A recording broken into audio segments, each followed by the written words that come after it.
Thank you so much, Professor Pratik Mhm. Chakrabarti. So I think I'm really looking forward to this like fascinating talk. Mhm.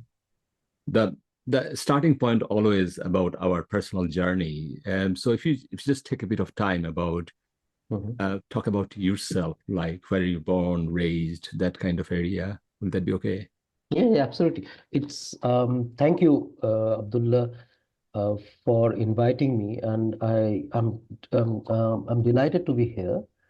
And it's such a wonderful thing to see that this platform that you created during the COVID days, right? Yeah, yeah. You were probably getting tired sitting at home, and that this platform is doing so well, and it has played such an important role Thank you. in public consciousness within academia and outside academia. So this is an important task, but it's also a very skillful job. So thank you for doing that work. I've listened and watched your Thank you. episodes on YouTube. So thank you for doing this job, and thank you obviously for inviting me as well. So my personal journey is quite boring, like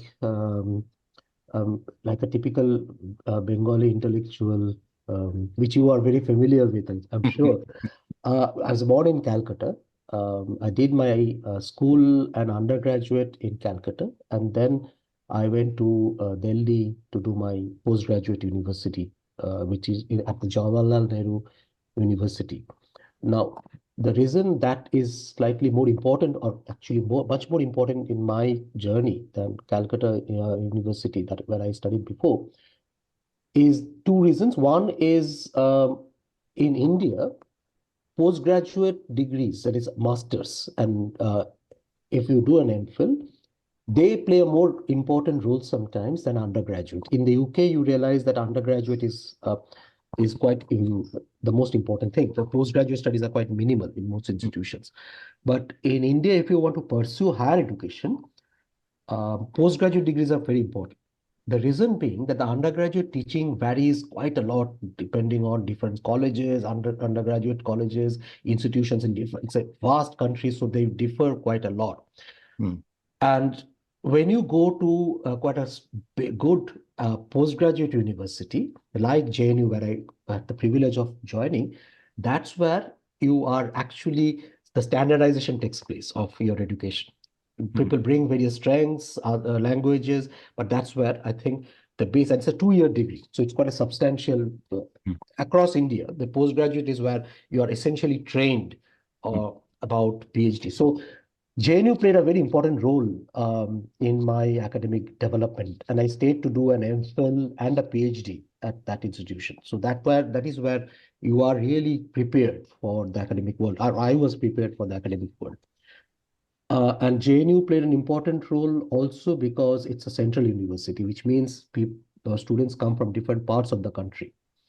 Hmm. And growing up in Calcutta and going to a Calcutta institution, which is probably the case with most academic institutions or Bengali intellectuals, they only see other fellow Bengalis of also of the same caste, because Bengal is a very caste defined society, although not very consciously. So people of upper caste only go to the certain institutions. So you don't meet with people from other linguistic groups, regions, or caste or tribal backgrounds Hmm. in a country. So the JNU gave that opportunity as well. So you meet a much wider section of Indian society. You have a much bigger exposure Hmm. to that Indian reality, which also makes it much more political. That it is an university where people also bring their politics. Because when you come to the university, a central university, you bring your politics. And so it's a radically political institution which is being crushed down by the current regime. Um, that's a different story. But that is where you are. I was kind of my formative years of being an academic, interested in academics, but you also are constantly engaging with the political choices or political factors of the nation and of the world itself. So yes, so that is where I did my master's. I was very early on interested in history of science. I don't know, I have a reason for it, which I will not go into because that will take a bit lot of time. But I was always interested in history of science as a discipline, and I went on to do a PhD, and then that's how. So one of the important questions about my interest in history of science is, science is quite a dominant factor in our life. A lot of things we do are defined by scientific decisions, choices. And any dominant factor do not get questioned enough, or it appears normal. What I mean by normal, that it's not questioned, it's not politicized. And there's a natural rejection of politics within science itself. Mm. That science questions itself, but it doesn't accept questions from the outside. Mm. It is a regulating system. I'm generalizing, but it has its own peer group review culture, which academics has as well in general. But science being a much more influential factor in our life, Mm. that self-regulating system is quite problematic at times. Mm. So my quest about doing science throughout is to understand why it is so self-regulating and the problems of science being self-regulating, which brings us to the question of the human remains that we will discuss as well, that why there's a lack of critique of the grave violence on human remains under the name of science. So if you do it on any other category, under any other category, it will be critiqued much more easily. But if you can do it within a scientific rationale, then science must be doing it for its own reason kind of factor comes into being. So that is the general my interest in science and history of science, which has always guided me through the various projects I've done. So that's, hopefully that was not too long, but that's No, that's okay. Because I mean, I'm also interested in like growing up in like Kolkata. I'm aware that your family is quite involved in music and other the cultural side of the thing. But also Kolkata is very, very politically aware city, the city of joy, but also city of lots of politics as well. With the things you do now is linked with lots of politics as well. The empire, the colonial history, and the science, how this kind of intersect with each other. So like I really wanted to know the moment where you had this political awareness that need to do something about this. When was that? Is it from the family, that someone like parent, teacher? So this goes into a slightly more personal question. So if I'm generalizing, but it's probably not too general. But if you grow up in a very Bengali middle class Hindu society that we came from in Calcutta, you are not naturally politicized, because you are growing up within a protected. You're not questioned on your everyday choices. For me, and it always comes from somebody, that political, somebody who breaks through that kind of protective layer of middle class life that one comes from. So for me, it was my uncle, my mother's brother, youngest brother, who was also a historian, whose life turned out to be quite tragic at the end, which I did not go into. But he was because my father had a transferable job and he traveled quite a lot. So my uncle, I spent a lot of time with my uncle, who was around 10, 11 years older than me. And he was the one, and he was very much influenced by Marxist politics at that time. I remember he was a historian, and he was studying history then at the Jadavpur University. And his name is Abhijit Mukherjee. And he had a photo of Marx in front of his table, which I was very influenced with. And Marx had an impressive face. So that is where that kind of, and I would go to him for any questions I had. If I didn't understand anything, that he would explain, and he would explain it very politically, of what are the political choices being. So that was my exposure in politics from a very early age. It is not necessarily a party politics, but it was about questioning aspects of life. And there are political reasons why things are the way they are. So, yeah. I mean, it's quite a journey from Kolkata to JNU, and then you went to Cambridge University. I went to Oxford as a postdoc. So you are coming back to the empire again. I never really wanted to go to Oxford. It's just because I didn't get a job in India. I was quite happy to stay on because I did my PhD in India for the reason that I didn't want to go abroad. I had never gone abroad. So I did my PhD in India. I was very happy with Mm, uh, being in India. I finished my PhD. I remember I published 3 journal articles in the first year of finishing my PhD, but I never got a job in India for nepotistic reasons within mm, India, which I do not want to go into. Uh, so I never got a job in India. So I waited for 2 years jobless and doing odd jobs after. mm, So I finished my PhD in 2000 and it's only 2002 that I moved to Oxford. And I got a 4-year postdoc in Oxford, mm, mm. largely because I published those 3 journal articles. Oh, And it's quite rare, I think, to publish 3 journal articles. And these were the top journals in my field mm, in that time and even now. That I never got a job. So I got, my being in Oxford was quite accidental. mm, And it wasn't, it was quite a politically shocking experience for being in Oxford to be, because I came from JNU where it was much more mm, political and I was shocked. And those were the years of 2002, the Iraq war. mm, And I was shocked how apolitical Oxford, the campus was. mm, The students union was. They were teaching people how to talk and do debates as a professional task, and probably how to eat with fork and knives, but not about what was going on in. So we remember we joined that, the Million Man Walk again, people walk against the Iraq war in London, or a very cold February day. I still remember it, mm, in mm, 2003, I think February. So I remember that, uh, but I remember the campus was absolutely quiet, mm, and that's when I lost the charm of Oxford. That I don't understand an academic institution which is apolitical.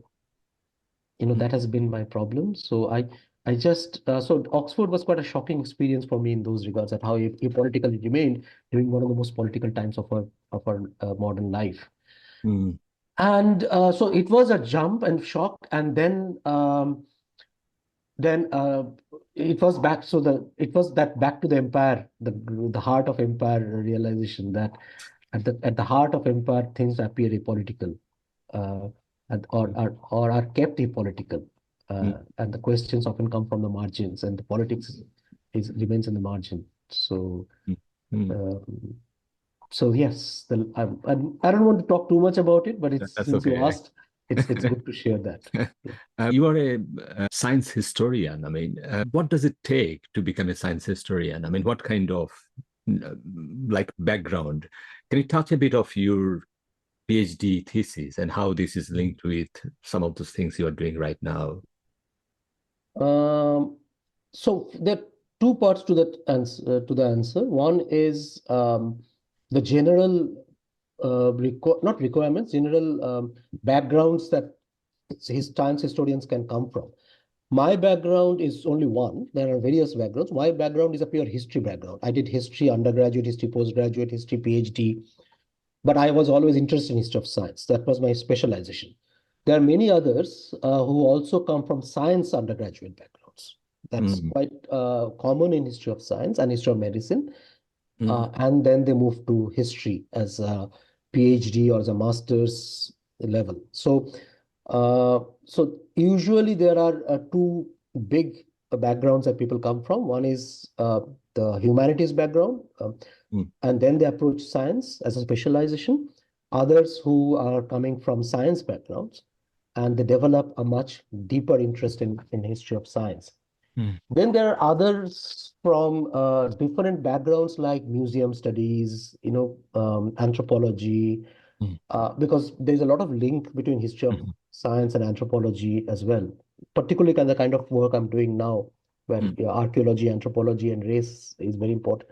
So there are lateral entries from other discipline as well into history of science. So in brief, if you purely talk about history of science as a discipline, as I said, there are other affiliated mm, interests like sociology of science, anthropology of science, but that's a bigger. But if mm, you see history of science as a discipline, and it has moved quite a lot over the mm, last 70, 80 years, But if you see history of science as a discipline only in itself, it's quite a diverse people, and that's its huge uh, achievement, that it has attracted people from diverse interests and backgrounds.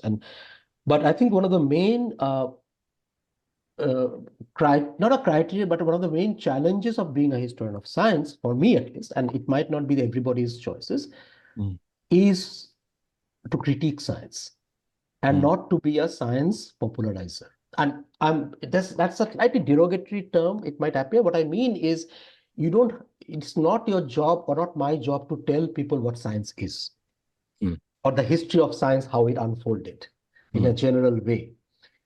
That is not the job of a historian of science. That's a job of a science communicator or a science journalist. But remember, in that, even science journalists critique science. But the main task, whichever background we come from, is to critique the certain central notions of science as a political critique. Now, the problem is you need technical knowledge to do that. Suddenly, how do you question DNA, genetic research, and genomics? Because it's quite opaque, those disciplines are from the outside. There, you need to study those disciplines very closely, and which I have done. I've done work on vaccine research very closely. How vaccine works. When I was working on vaccines, I learned, and I still kept it up. And how COVID vaccine was developed. I can bore you with how COVID vaccine was developed, and so that kind of knowledge you have to acquire. And you have to have an interest for that. I'm studying genetics and genomics. I'm also studying. I'm doing a project on testosterone and hormones. So I'm studying hormone research very, very closely. And so you might think it's quite boring. But you see why it sustains my interest is I can see political choices being made between one vaccine to another. And what I mean by political choice is not state politics, but what is a better way of doing it and what is not so better is individual biases, sociological biases, social biases coming into those choices. Every choice, these are often not rational choices, but these are choices of bias. And that is what sustains my interest in. So I was taught by my PhD supervisor a very important thing, that read any text, so any scientific text, as a social text. That scientific data is actually a social data. So if you can read it as a social text, that where you see society in itself, the biases of society, the politics of society. So that is my basic interest. So one of the criterias of developing a critical ways of doing science, irrespective of the background one comes from or training one comes from, is to be able to read science as a social text, and then be able to narrate that story to the general public, that it doesn't then appear very complex, it appears simpler for that. So that is so that's my personal journey has been. I've studied different disciplines. I've studied natural history, botany quite closely. I've studied active principles of objects that you develop from plants or animal bodies, some active chemical problems. I've studied chemistry quite closely as a discipline. So those are my professional choices that I have to study and I would like to study. Whenever I take up a new project, I study that science quite closely. Although I come from a humanities background, I was terrible at science in my school, but I did it completely differently from how it was taught at classrooms and schools. So I have a general interest about how science works, and I try to study it as much as I can. And I, at a level that I'm almost confident that I can discuss it with a scientist. That is my ambition, that I should know it inside out. It takes time, it takes a madness. All of us are quite mad in our own respects. So I've studied vaccine research absolutely closely, through various kind of permutations and combinations of attenuating a virus in the laboratory itself.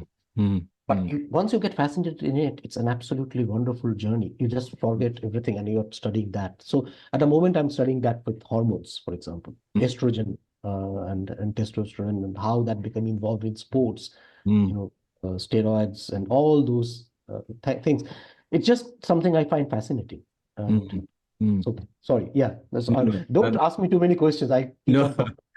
No, these are not question. I mean, these are like more Mm. commentary. Yes. Like, I mean, I think I need to ask this question about, because of the COVID vaccine is it Mm. just happened, when I read Orientalism, I think Edward Mm. Said mentioned about Napoleon's expedition in Egypt, where he Mm. took 160 scholars with him, like Yes. archaeologists, Yes. all kind of people, and try Mm. to dig Egypt, Mm. and then try to study Egypt, Mm. Mm. categorized it, and all kind of things. Mm. Mm. But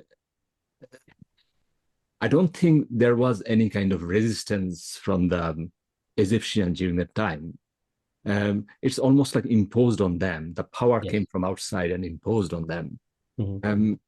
So, like when you talk about the study of this vaccine in Europe, in like London or in like Mm. Mm. Mm. Washington D.C., Mm. it seems like people were resisting this kind of experimental thing. I mean, Mm. Mm.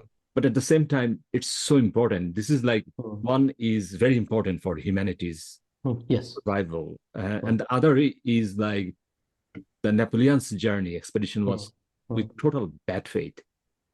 Uh, Yes, that's a very important question. I think the connections you're making with kind of Napoleon imperial project of science mhm. and the vaccine research is why, and I've studied both quite closely, and I'll give you an answer. It will take me a bit of Yeah, time, but to build yeah, up that that's fine. kind Yeah. of answer.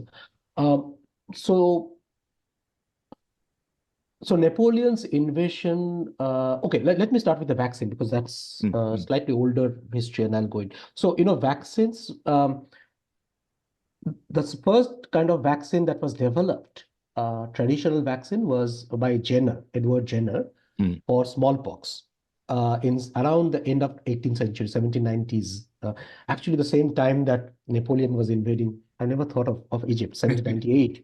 Oh my God. So, yes, Napoleon was invading Egypt at the same time, 1798, that Edward Jenner had produced his vaccine. And Edward Jenner's vaccine was different because he used a cow smallpox, cowpox. Mm. Uh, so what is a vaccine in general? You have a virus or a bacteria, right? For diseases, virus causes disease, or the virus, the pathogens. Now, what is a vaccine? Throughout any kind of idea of vaccine, of any idea, is you weaken the virus by somehow, passing it to animals or whatever laboratory processes. You can weaken the virus to a Mm. state that it has some potency, but it is not going to cause the disease itself in the body. But the body's defenses think that it is under attack from that disease. So the body produces resistance to the disease Mm. without really get it. You are tricking the body's resistance system to develop resistance to that disease. Okay, the body works out the resistances.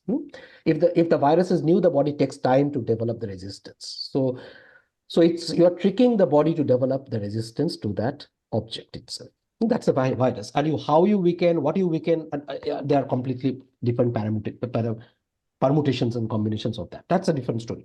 So, but what he saw was that milkmaid and people who work with cows Mm. generally had a resistance to smallpox because smallpox had no vaccine at this period. So he realized that if you inject smallpox virus into a human body, Mm. it develops, because the human body then thinks, oh, there's a smallpox.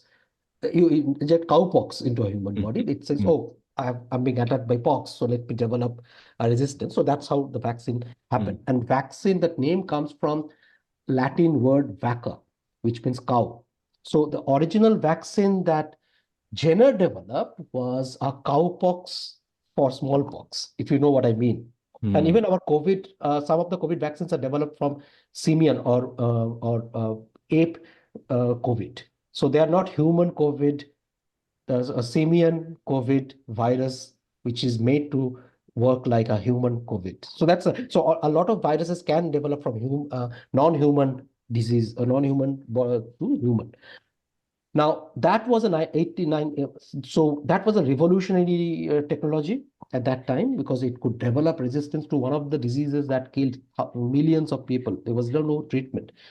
So the British declared, and then America as well, that it's compulsory vaccination act, Mm, that every people must be vaccinated because that they thought that's the only way to protect people, that you have to be forced, to which there were a lot of resistances because it appeared that you're being forced, your bodies are being taken over by the state. And, there's a whole logic of Foucauldian biopower in that your bodies do not belong to you, it belongs to the state. That is the beginning of that kind of a development as well. So that is the resistance to that. And then there were a lot of stories about using cow virus into humans. So there were a lot of cartoons of humans becoming like cows, which is not mm, true, but those kind of fears were also circulating.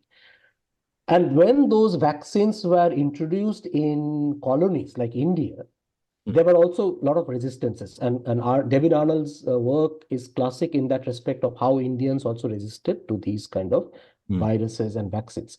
One of the main reasons was the resistance reasons was that they were never communicated properly of mm, how, why, what is the general benefit of this. So there was a lot of unknown fear. mm, mm. Very quickly, the COVID resistance to contemporary vaccine is very different, in my opinion. Okay. It is not necessarily a problem of not knowing and an imperialist state building. Mhm, It was then in the 19th mhm, century. This is, we are living through a different kind of political moment mhm, where the right wing is choosing battles in certain respects to turn people against the left or the progressive society. And it is using a memory of 19th century resistance as state taking over for a very different purpose mm, of today's kind of resistances. So they're using that 19th century, there's almost a genetic memory of resistance towards vaccine because that was there. But today's is playing a very different role in the anti-science. So today's anti-science is very different and much more powerful in that respect because it is coming from the right. mm, mm, It is a power game that is being played. Those resistances were much more people's resistances. mhm, mhm, But these are much more establishment-driven resistances to the vaccine. And there's a larger political game being played about the right or the neoliberal right against the progressive forces. And they will take anything that the progressive forces represent, good or bad, mhm. to wage this war. So I see the current vaccine has a potential of looking similar, but it's a different battlefield altogether. And we have to fight it completely differently. Mm, mm. Thank you. I mean, that's really fascinating. I think your recent works move towards more complex area of culture, colonization, Mhm. Eurocentrism, Mhm. race Mhm. theory, all kind of things are kind Mhm. of intersect with each other. Mhm. Um, would it be okay to give us some kind of understanding, like your recent interest and how these things, like what have you learned from your research? So thank you for asking this. So I am writing actually a book, which is proving more difficult than I thought. Every book proves very difficult to write on science. It's called Science as a White Epistemology and Decolonizing the History of Science. The main form of point that is important to me is that science, or the more ways it functions, and there's a lot of ways that we can discuss, is derived from certain core methodologies of science's work, again, that developed in Europe and has been constantly developing in Europe. That doesn't mean it is an European discipline. People from different communities are participating, but that has not necessarily changed the core methodologies of science in itself. That it is my argument. It can be challenged, but that's my argument, and I'm quite happy to push Mm, that forward. And that's what I'm trying to do. Now, if that is true, which I think it is true, then there are two questions and why that is the case. That why is science in 200 or 300 years of its history, when mm, it has expanded all over the world, certain core methodological understandings have remained or remained European or Eurocentric. Those are the ones that they're always drawn from. And the second question is, what is the consequence of that in today's life? And I'm not going to go into the details of why it has remained European. Mm. The reason is that, for me, if you ask me briefly, that the discipline was forming in Europe, science as a discipline. At the same time, Europe was becoming an imperial power. And that you cannot miss, that it's developed from the 18th century, the very birth of natural history as a discipline, which is from natural philosophy. And 17th century was natural philosophy, and 18th century natural history, science, biology, all these disciplines were being formed as in Europe was becoming an imperial power. So what happened at a very core level is Europe's own positions about religion, church, Christianity, nature, all those were European questions at that time, 18th century, were getting strengthened by colonial examples. So you were bringing in plants, natural outputs from the colonies to conform or strengthen your position. And science is not like music or art or sculpture, that an European vase becomes very different in India. Science has to have maintained its standards. It is tied to a basic standard. You have to get confirmation from a certain central institutions or journals or those institutions or parameters remained in science in Europe throughout the 19th and 20th centuries. They have now moved, but now what you have is those models spreading elsewhere. So because if you study the history of painting, if you study the history of carpentry, these models can move much more freely because there is no central tenet that they have to conform to. Each of them becomes central in themselves, how. But science, truth, because science defines what is true about nature, that has to always go back or had to go back to Europe for its confirmation. So that is how it has spread globally, but it has to conform to, and that has never changed. That is my claim. That culture of the European methodology becoming a global one and is constantly there. And that is why it is never questioned, because it appears true. The central tenets of methods of understanding nature, humanity, through certain parameters has never been questioned, because you are getting a global reference or global reflection of the truth. So it appears global and universal. Is that too complicated? No, that makes sense. But so that is how it is. That's one of the reasons it's never, those central parameters are never questioned, because they are now a global reflection as well. So my current project is about showing that it's calling it very starkly a white epistemology. And whiteness is not just about race, which it is also about race, but it is also about a dominance of a narrative. Whiteness is that how all other colors are over painted by a certain narrative. So I want to call it out sharply as a white epistemology. It's a racial epistemology, but it is also, the whiteness reflects a dominant idea. And it also, the third is, it's a glare which blinds you to everything. It's a white light which blinds you to everything. It has no color of its own almost, but yet it blinds you to every other color. If you see what I mean. So I'm calling it a white epistemology and using that in various examples, from estrogen research to natural history to plants to geology to human remains, which I think we will talk about, mummies and human research, that how we treat all these aspects have been questioned from certain parameters from the outside, but not the core parameters of why it is absolutely fine, even today, to cut up a human remain or a mummy into pieces. And there is no questioning of that, of why that is. That is always justified by science's own logic. And there is no outside question that can answer that question of why it is absolutely okay even today to dig out a human remain which was stored for as a cultural artifact by certain communities, and you are taking it out, disrespecting that tradition, but also disrespecting that artifact in itself if you're destroying it completely. and you are taking it pieces by pieces, skins by skins, flesh by flesh, bones by bones. It's horrific, actually, how it happens.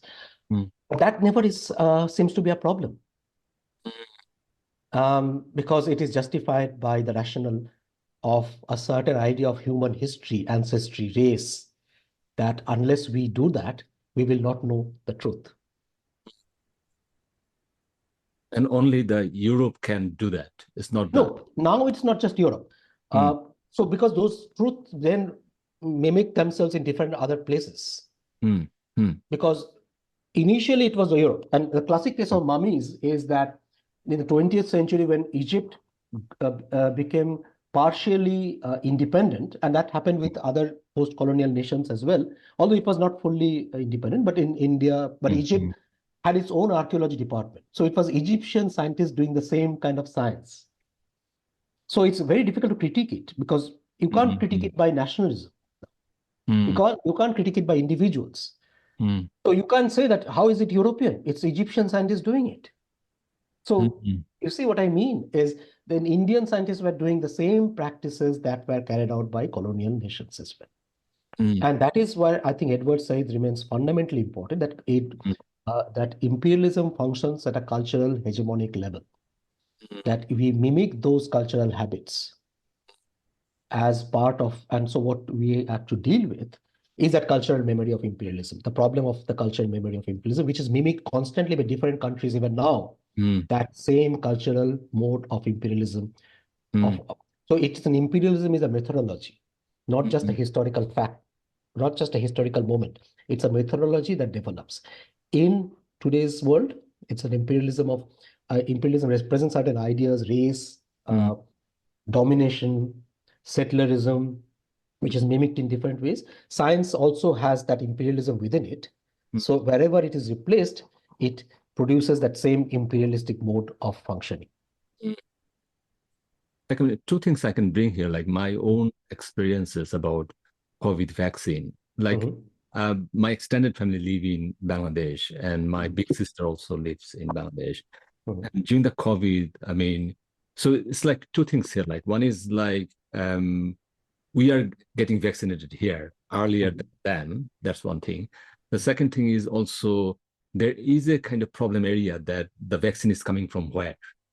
So like when my sister was saying the vaccine is coming from India, then I got a bit more, not confident that whether that vaccine is good enough in comparison with like European vaccine, like all those big pharmaceutical companies. So it's like behind our memory, the hegemony of this colonial, sustenance in our memory. They still feel that they are always better than us. So that one thing. The second thing is like this one example I give when I talk about Orientalism, like James Mill, John Stuart Mill's father. He's a philosopher. He's a great scholar during his time, and suddenly he was deciding that he had to write something on India, and he ended up with like writing 6 volumes on India. And his friends were during that time, the famous economists like Ricardo and all those people around him. And no one actually told him that, I mean, why you're writing on India? He has never been to India. He knew no one from India. And most of his India's, artifacts or history came from actually East India Company's archive. But no one asked question. But the problem is what you're saying, that, the consequence of that, because those books written by James Mill, because he's so famous, it would be read in all those institutes in UK. And these are the people who will be taught about those things about India. They'll be posted in the colonial setting in Calcutta and other places. And they reproduce them. Then you have Indian versions of James Mill. Yeah. But at the same time, the problem with James Mill's version of India is it's not about actually India. It's not about the positive thing and about India. It's against India. How bad the culture is, how, they are quite backdated, there's lots of mosquitoes. There's like terrible things. You can see the people are terrible. So, and you can see like why the violence is so pertinent of colonial, all those empires, because these are not, we are talking about human beings. They're already dehumanized by their scholars, and they're taught extensively about those things. So, one of the key points of what I'm thinking from your very important intervention is, so James Mill was not trying to write a biased history of India. He No. was trying to write a true history of India. That is important. An unbiased, you're smiling, but you know what that from his perspective, he was giving a true reflection of India. So there was a commitment towards truth in that, which we have to appreciate. Now, his version of truth is biased. That's a different story. That what he thought was true India had deep racial, imperial connotations within it. But from his perspective, he was trying to give an unbiased story about India. Why I am stressing this point is that that imperial moment empowered British or even the French about Africa to be the ones who will tell the truth. And that is the same structure that operated in science, that Europeans could tell the truth about nature.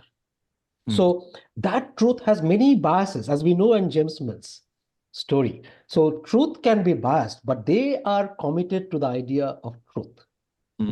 So they are self-driven and they are distanced and they are unbiased in themselves, they believe, to tell science as a truth.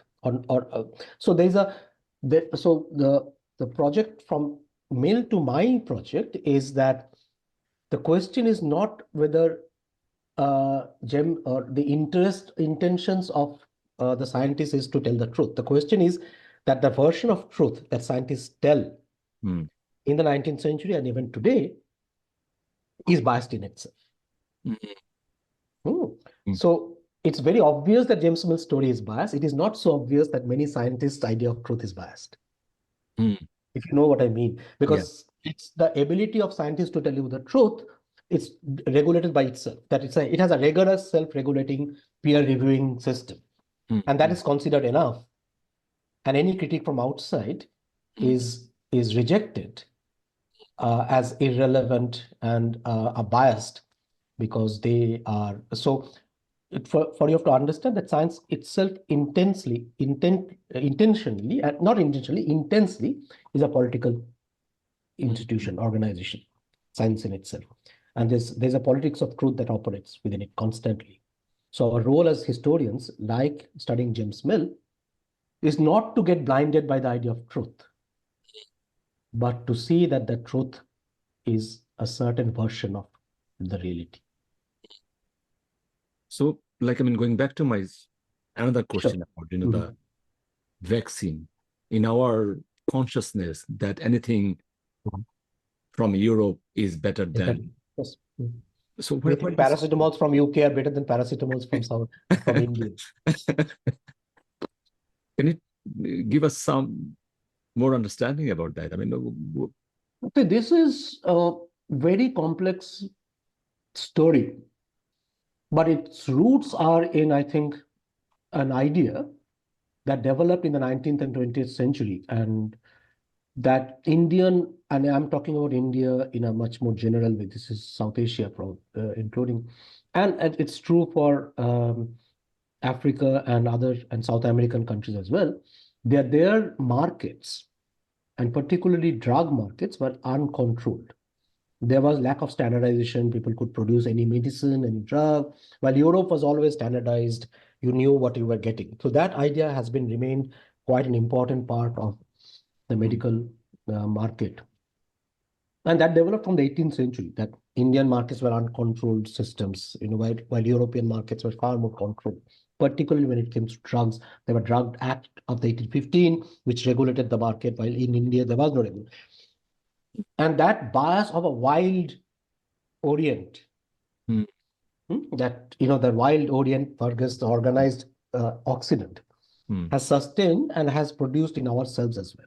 That a vaccine, I'm not promoting Indian-made vaccines, by the way, but I'm just saying that idea of a wild vaccine research center where cows can walk in, the goat can be chewing the tube at the end of the laboratory, that picture has been set into our minds. And that drives us to think that paracetamol produced in India or Bangladesh is far worse than a paracetamol produced in Britain. But the truth is, might be that the paracetamol you buy in Britain might be actually produced in Bangladesh and packaged in. So, but it's the idea of an uncontrolled production and market distribution system in the Orient. The idea, again, I would say the idea of the Orient, that the Occident produced very systematically in very realistic forms.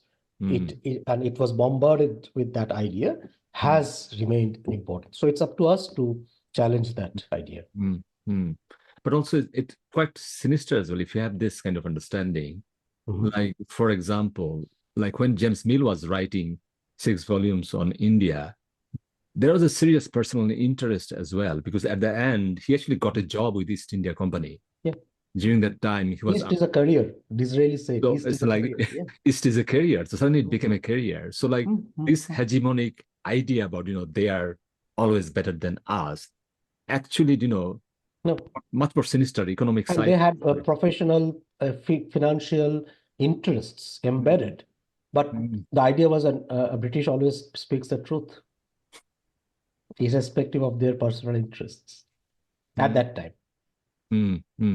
But Which you is were... also true for scientists, that you have to take into account the various personal, intellectual, political, financial motivations for doing certain kind of research and not doing certain kind of research. And I'm trying to bring like a bit Foucault, because Foucault is one of those examples I quite like. I mean, he was saying that the science, or like even the science of punishment, like during the 19th century or 18th century, when the people were punished extremely viciously, like the public execution. So he was saying the horse pulling the horse, yeah, how discipline and punish starts with the horse pulling and lead being molten lead being poured. Yeah. What Foucault was saying, that if you see the modern punishment, the death penalty is still in America. There's no blood in modern punishment, but it happens behind the scene. No one sees it. But I think the brutality is still exactly... Yes, but I think the argument is the brutality is not evident; it's hidden. And in a medieval, the brutality of everything was much more. There was almost a public display of that brutality, which was part of the punishment regime. But we have learned to live in the time of enlightenment, to think that punishment is an enlightened way of disciplining. There is no brutality in it, but it's highly brutal. Just that we can't see that again, because it appears normalized, that people are sent to prisons and locked up for their lives. Is actually a much more enlightened, it appears as an enlightened mode of dealing with problems. So, and again, that's about modern rationality and science itself, that you can't see the blood. Yes, we have to search for the blood. And otherwise as well. I'm kind of trying to bring like from philosophical understanding, because when you were seeing the blood was in the colonies, so it's far away. Don't worry about that. Yes, and I mean, they were starting prisons in India as well, starting prisons, but they were also public flogging, which were practiced as well. So the prison system was not so complete as it was in the West.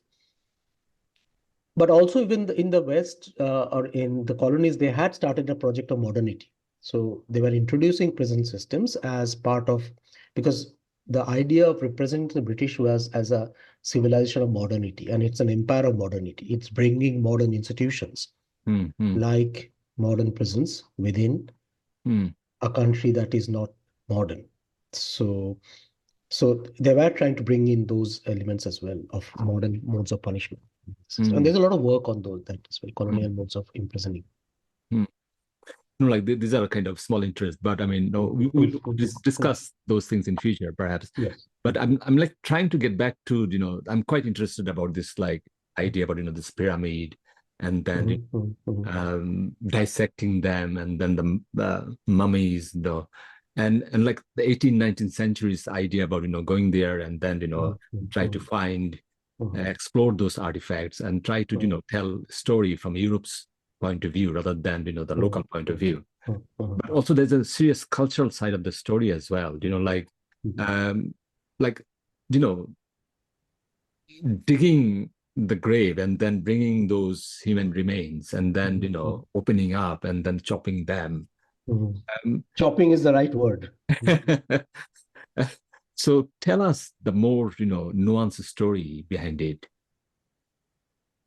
It is quite a grisly story. It's quite a not a comfortable story, and I was quite shocked at the level of violence, which is not hidden, which is actually in published documents. All of I've worked on is from published papers, documents which have been in public domain for hundreds of years. But it has never, it's almost normalized, that violence, and we'll come to that. But the basic historical facts is that so mummies are preserved or artificially preserved human remains, which were preserved by people as a sign of respect for their ancestors, as a sign, also as a sign of respect for generations of ancestors, and that's a mode of preserving their dead.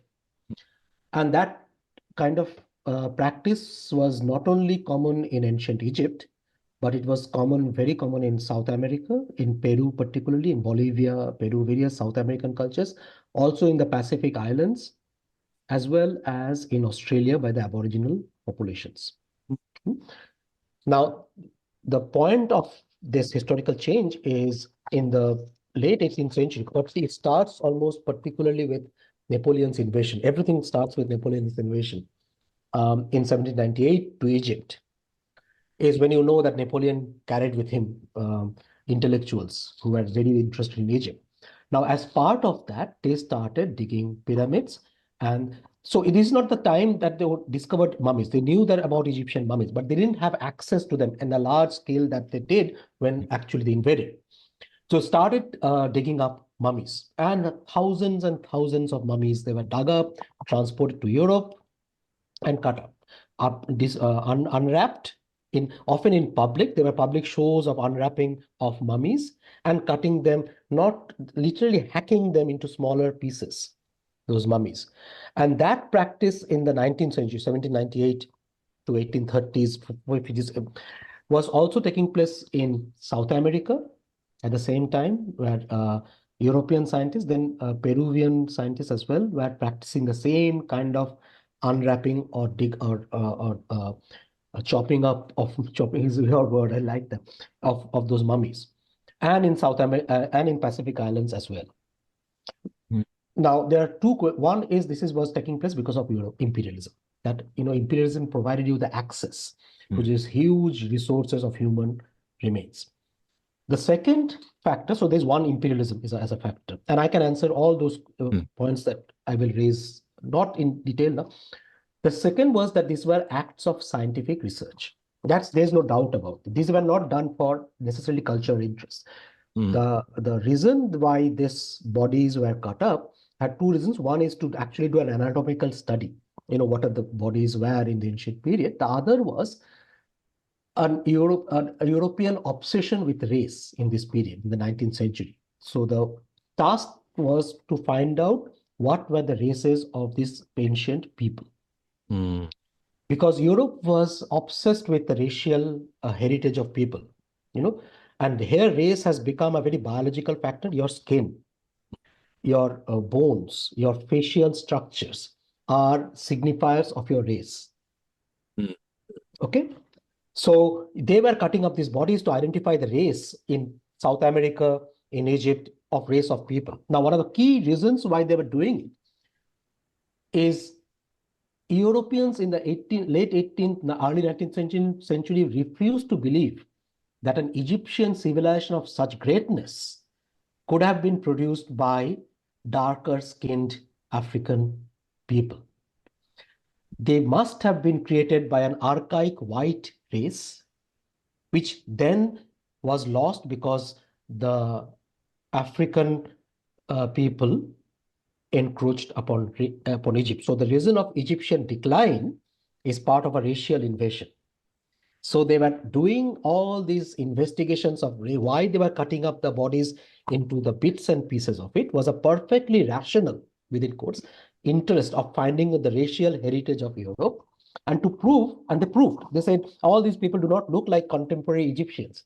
They all are white people who built. So these Egyptians built white Egypt, and then Egypt became black with African invasion. These are complexities, but I'm giving you a brief story. In South America, the question was slightly different because there was no question of a great civilization which was of white, but it was about who were the early people who inhabited those regions before the Incas, whom the Spanish fought with. That the Incas themselves had defeated these older people. So there were older Titicacans races whom the Incas had defeated, and we have just defeated the Incas. So we are just continuing the same tradition of settlerism.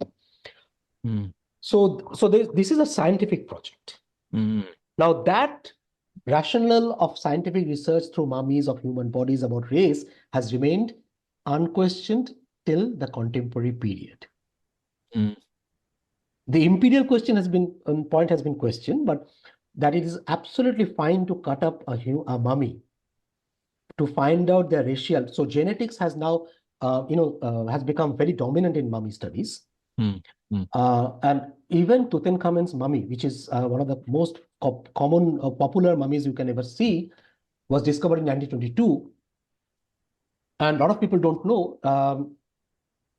By Derry, who was the scientist or the doctor who was cutting up his body, it was stuck to the sarcophagus. So he poured wax on it, gelled it, and cut it out. And he had to cut every limb out. The head was cut out. Every limbs were separated. So what you see is Tutankhamun's mummy in Luxor in Egypt, in his tomb, is actually a rejoined body.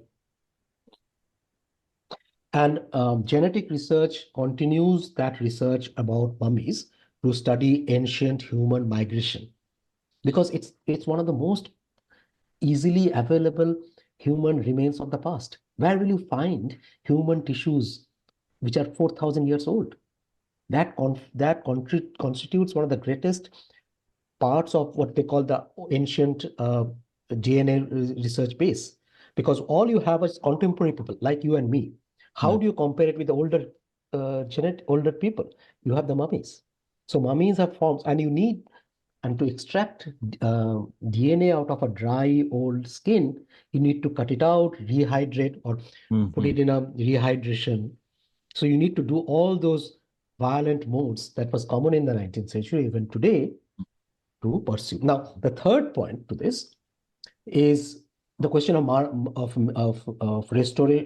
repatriation and museums and decolonization, which is a contemporary debate. Now, the most of the mummies that are available for public display in Britain, in America, North America, or other human remains, not just mummies, but other human remains, have almost all of them been cut up and dissected.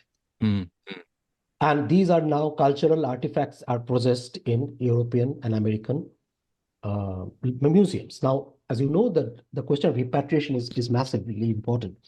And many countries are asking for those mummies to be sent back. Now, the point here is, and this is an important point I want to make through, because in my own experience, there's a resistance to this idea that I'm introducing, that it is not enough to do a physical repatriation of objects, that just sending them back to their countries of origin is an incomplete project.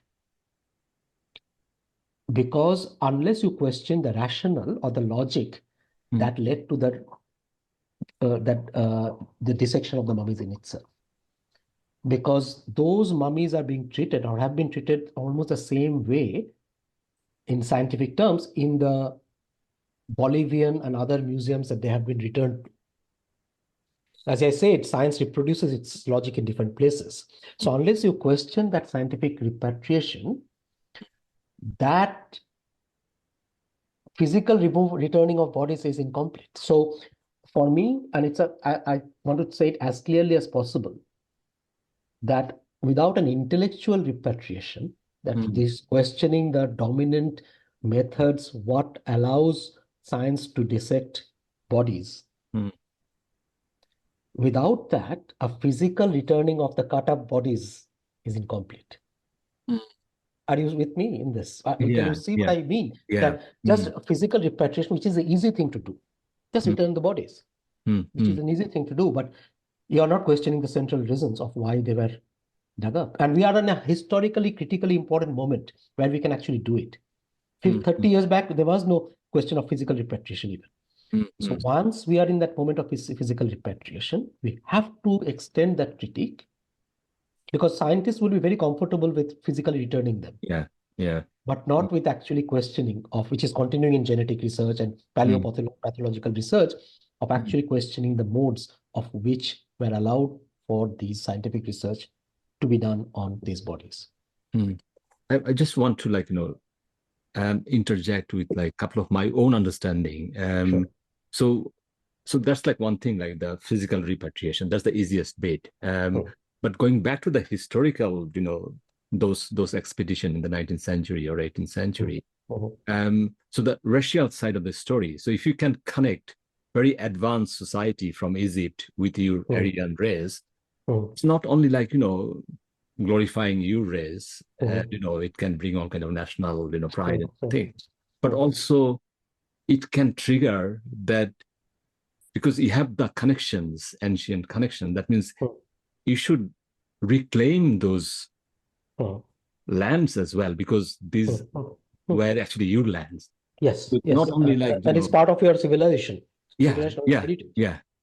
That's a very important point. And what it also does is erases the Islamic civilization of Egypt, which is the classic Orientalized project, that all of these were invaded by Islamic forces, which led to the degeneration, a classic degeneration model of these places. Because when Napoleon reached Egypt, he came as a savior of old Egypt, which is against the Ottoman forces of Egypt, the Islamic Ottoman forces. So Europe's reconnection with these lands and this period, and it has continued in our ways of thinking, is returning these civilizations to their true glory, where one of the key points is the problem of Islam. And that these countries, and that is always portrayed, or has been historically portrayed, as a violation of its cultural trajectories, that it brought in other kind of cultures, which was not the issue in the 13th and 14th century. Then at that time, when Islam or Islam was the most enlightened religion in all over the European world, it was not seen necessarily as a violation of civilization. It was a civilization in 13th and 14th century. But when enlightenment took place, and it tried to write Islamic enlightenment out of its enlightenment, away from its enlightenment, that is when these cultures were seen, oh, they have degenerated because of their Islamic the violation of their culture.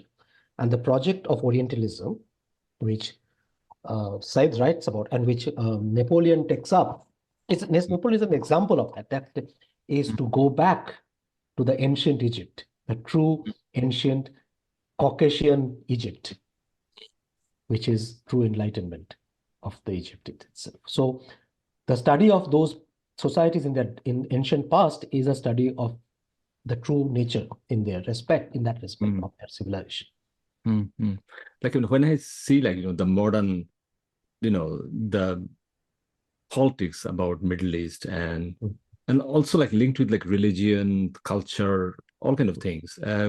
So when you think about Islam, it's all about Middle East, the dark people. But when you talk about Christianity, it's always white, and it's always European. That's another reason why my book is called Science as White Epistemology. So that's so true, isn't it? So so any advanced society has to be white, Caucasian, and that was a project in Egypt for a long time, that they were Caucasian whites who were invaded by the African people from the south.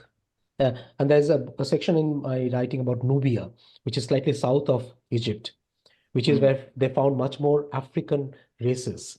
And they took Nubia as the point, south of Egypt, Upper Nile, which was the beginning of the so-called darker skin invasion of Egypt, leading to the decline of Egypt. And this is 19th century. Nubia, or 20th century. Nubia was actually the human remains of Nubia were explored first and large scale in 1907 when the Asai Dam was being raised and there was a fear of the Nubia being flooded, the region, and they knew there were archaeological remains there. That's when they started digging up bodies. They found, I know that one scientist dissected 500 mummies, one single scientist, that's a statistics, dissected 500 mummies in a single year.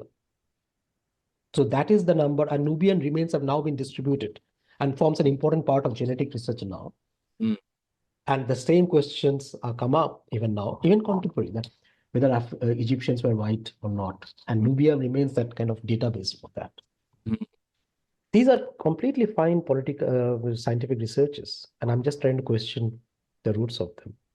But like, when you can, again, like the word chopping, like 500 bodies. Bodies, yes. So, will you call him a scientist or will you call him a butcher? What would you call a contemporary geneticist who's also doing cutting up bodies, extracting skins with very fine forceps? They will extract remains.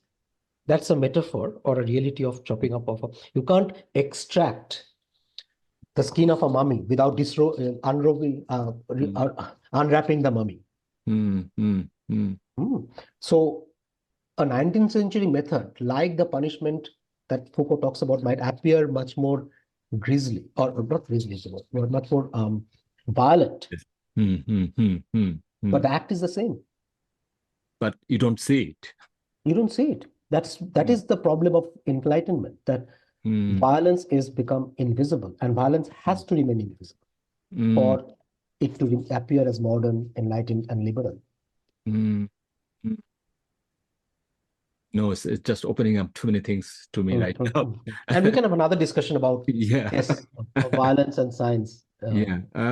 So, like, just one small thing. I think the modern science, especially the genetics and then genome or archaeology, these are now coming out that the things you were saying in the 19th century, that these people are Aryan, but it's actually straightforward. They're actually linked with sub-Saharan Africa or like Africa. So there's no doubt about that. No, there are two kind of conclusions in modern genetics of Nubian remains, and I can send those articles to you. One is saying that the Egyptians were a different race from the contemporary Egyptians. So they have compared the DNA of contemporary Egyptians with the past Egyptians, and they are different race, and they were a Caucasian race, which was invaded by Africans. So there is a contemporary, it's a paper published in 2021 of various kind of Nubian research, and there's and there are a lot of problems with these assumptions, because how do you see a black race having a particular genetic makeup? Just the appearance of a physical appearance, which I said, race has been made to be biological, that your skin, your molecules have particular structures. That very assumption is problematic, but they use those assumptions to argue the same kind of conclusions of the 19th century, that Egypt had a white inheritance, which was made darker by African invasion. And I'm saying it with absolute anger, my own controlled anger about how these are posited. So like the way we see, like, in terms of slavery politics, we talk about like reparation and that kind of thing, it's like historical justice. What do you think? Like, because this is like more niche area, hardly anyone knows about these things. For me, the bigger issues is that we are in a historical moment after particularly the Black Lives Matter movement and the toppling of the statue. My dog is becoming restless. Okay. As I was saying, that we are standing in a historical moment when the Black Lives Matter movement and the toppling of the statue in Bristol of George of Colston statue, who was a slave leader, Mm. sorry, not a slave leader, sorry, slave Slave trader trader.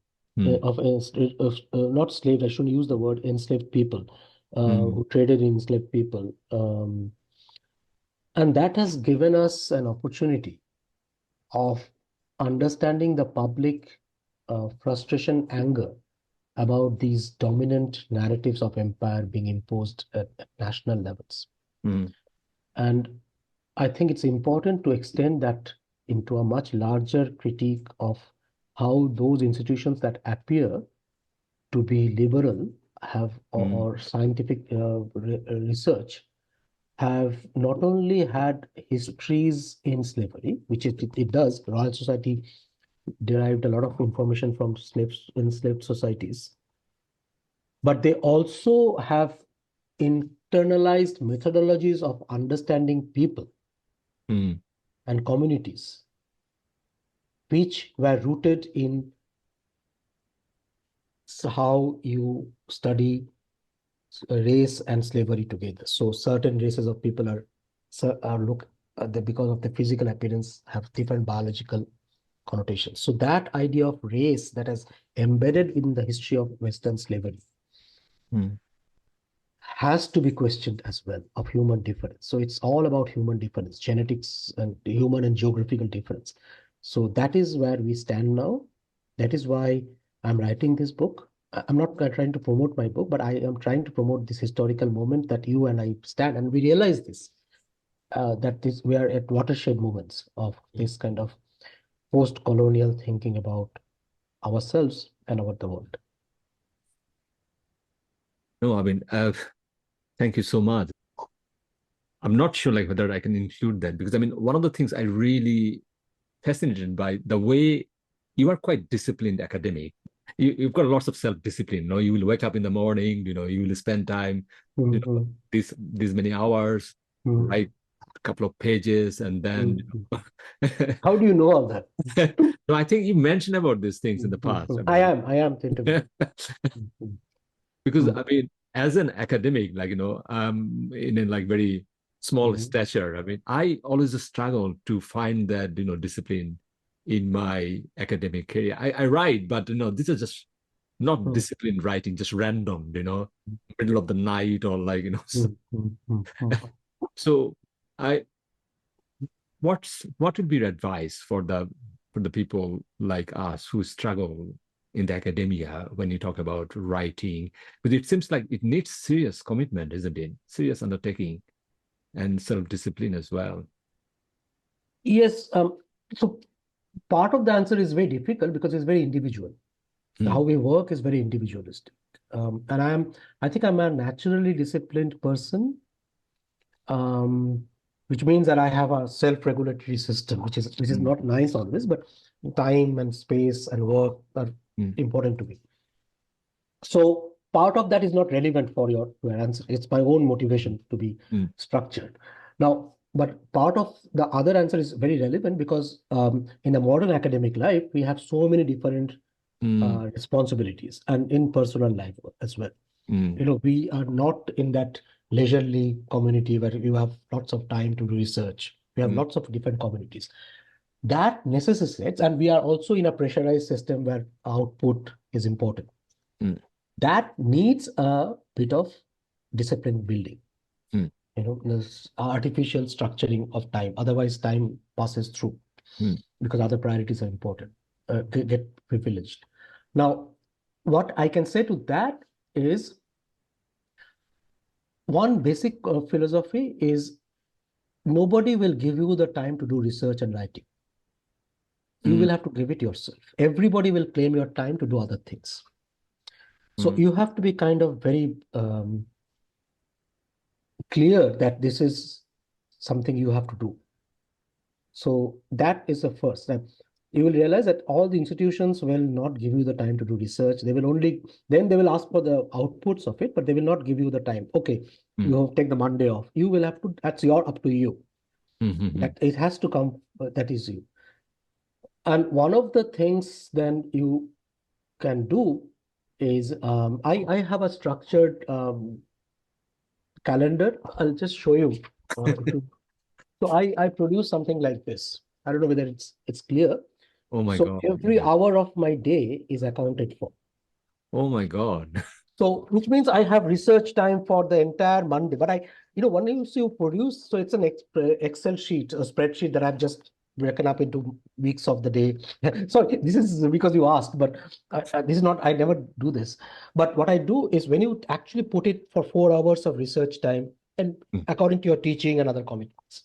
So, mm, and that can change as well over a period of time. But then you have actually more time than you thought. mm, mm, So you realize dedicated 4 hours of Monday morning when you can actually do the writing. And then, oh, yes, I do have that Monday morning. So mm, I follow that, try to, at least when you have produced that, mm, that's out there. So you know that you can devote that time. So I think that kind of a structure helps.